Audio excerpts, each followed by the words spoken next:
السلام عليكم ومرحبا بكم معايا في فيديو جديد على القناه. نتمنى تكونوا بخير وعلى خير، وهذا الفيديو هذا يلقاكم في احسن الاحوال. نتوما مرحبا بكم.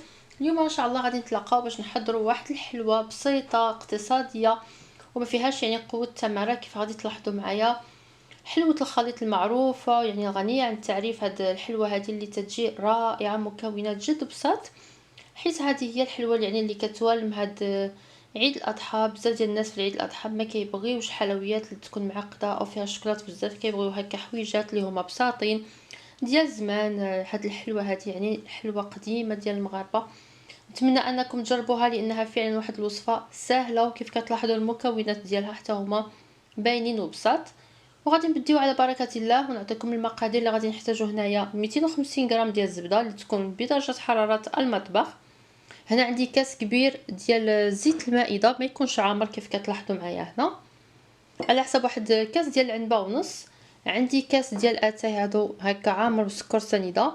عندي 2 حبات ديال البيض مع واحد الفته ديال الملحه باش تحيد لنا هذيك البسوليه ديال الحلاوه. هنا عندي الماء زهر على حسب واحد 3 معالق. عندي نص معلقه صغيره ديال القرفه. وهنايا عندي كاس ديال الجنجلان، عفوا كاس ديال الزبيب اللي هكا قطعته، الزبيب البيض. هنا العبار ديال هاد المكونات او الفواكه الجافه بالكاس ديال العنبه. عندي كاس ديال الزبيب، عندي كاس ديال اللوز اللي هكا حمرته وطحنته. وهنايا عندي كاس ديال الجنجلان. انا عندي هاد الجنجلان البيض هذا راني فوتو شويه هكا في الفران صهدته. تستعملوا الجنجلان الاخر كيكون احسن. هادو هما المكونات اللي غادي نحتاجوهم في هاد الوصفه. وبطبيعه الحال غادي نحتاجو الطحين، وغادي نحتاجو كذلك خميره الحلويات على حساب واحد 11 غرام. هنايا غادي نقوموا بوضع الزبده ديالنا في واحد الاناء ولا الكسعه اللي غادي نخدموا فيها.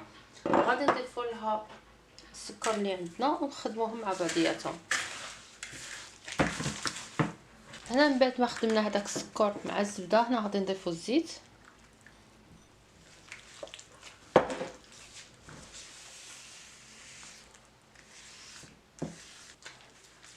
هنا غادي نضيفوا البيض.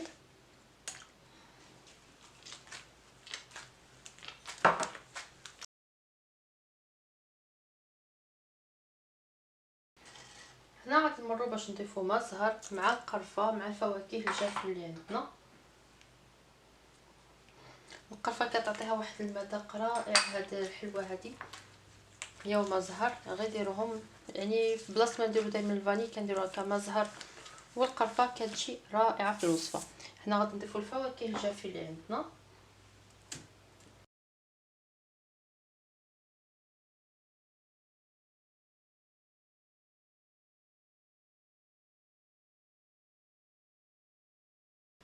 انا هنا غادي نضيف على حساب واحد نص كيلو ديال الطحين، وغادي نضيف له هذيك الخميره ديال الحلويات اللي عندي.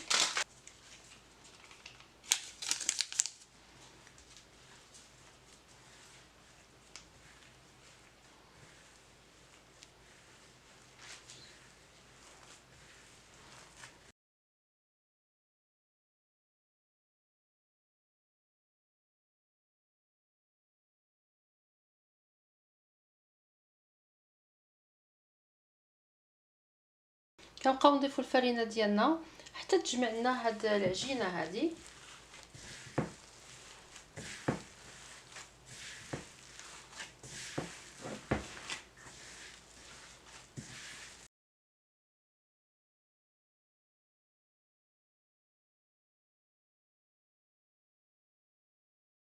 هنا غادي نبقاو ناخذوا هكا واحد الكريات، نشكلهم على حسب كريات هكا الحجم اللي بغيناه، ونوضعوهم في البلاطو ديالنا. من بعد باش عاد نوركو عليهم بالمرشم اللي بغيتو.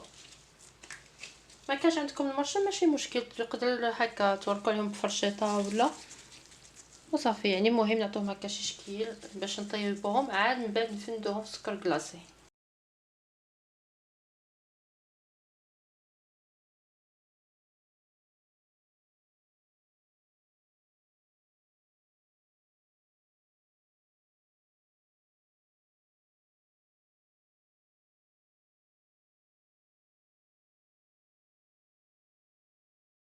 صافي انا هكا كملنا وضعناهم في الصينيه. هنا ناخذ المرشم اللي بغينا حنايا، نديرو شويه في الفرينه باش ما يبقاش يلصق لنا، وكنوركو عليهم.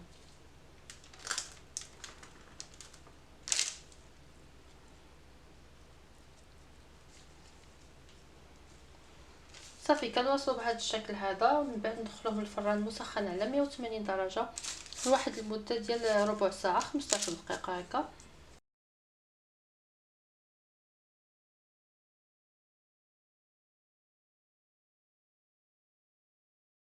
هنا من بعد ما خليته حتى برد مزيان هاد الكاطو ديالنا، هنايا واحد شويه خليتها، ما غاديش نضيف لها سكر كلاصي، راكم عارفين ماشي كلشي يعني كياكل الحلاوه، وكان اللي هكا الضياف ديالنا اللي كيجيو عندنا كيكونوا مرات بالسكر، ولا يعني نحاول هكا نخلي لهم حتى هما يعني واحد شويه ما فيهاش يعني سكر كلاصي.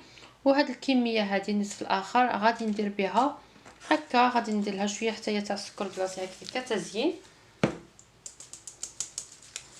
يعني كيبقى لكم نتوما بغيتو تضيفوا سكر كلاصي ولا لا على حسب الذوق ديالكم. وصافي يعني بهذه الطريقه هذه تكون الوصفه ديالنا يعني وجدت. وهذه هي الوصفه ديالنا ديال اليوم، تجي هذه الحلوه رائعه، غير جربوها وغادي غتخليكم في امان الله وحفظه. وما تنساونيش بالتعليق واللي جيم واللي بارطاج، وغادي نضرب لكم موعد في وصفه وفيديو واحد اخر باذن الله. الى اللقاء.